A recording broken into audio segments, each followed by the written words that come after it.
എൻ്റെ നെഞ്ച് വല്ലാണ്ട് ഇടിക്കുന്നുണ്ടല്ലോ. എന്തിനാത്? ഞാൻ പോകുന്നത് കൊണ്ട? എടാ, ഞാൻ പോയിട്ട് പെട്ടെന്ന് ഇനി വരൂല്ലേ? ഇനിയല്ലേ സത്യം പറ, ഞാൻ പോകുന്നതിൻ്റെ സന്തോഷം കൊണ്ട് നെഞ്ചിടിക്കാനാ. ചുമ്മാ പറഞ്ഞതാട്ടാ. എടാ, ഞാൻ എന്തിനാ പോകുന്നേ? നിന്നെ നോക്കാൻ, നമ്മുടെ മക്കളെ നോക്കാൻ വേണ്ടിയിട്ട്, നമ്മുടെ കുടുംബത്തെ നോക്കാൻ വേണ്ടിയിട്ട്.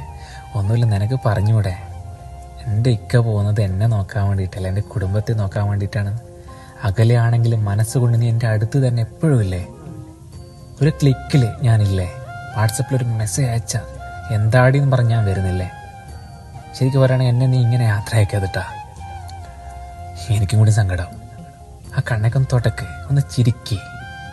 ഇൻഷാ അല്ലാ എല്ലാം അവസാനിപ്പിച്ച്, പ്രവാസമൊക്കെ ഒന്ന് അവസാനിപ്പിച്ചിട്ട് ഞാൻ വരുവടോ കുടുംബമായിട്ട് ജീവിക്കാൻ, നിൻ്റെയോടൊപ്പം, നമ്മുടെ മക്കളോടൊപ്പം, നമ്മുടെ ഉപ്പയും ഉമ്മയോടൊപ്പം. ഇൻഷാ അല്ലാ. നിനക്കറിയാലോ കുറച്ച് പ്രയാസങ്ങളും കാര്യങ്ങളൊക്കെ ഉണ്ടല്ലോ, അതൊക്കെ എല്ലാം ഒന്ന് മാറട്ടെ. നീ ദുആ ചെയ്യ്. സങ്കടപ്പെടല്ലേ.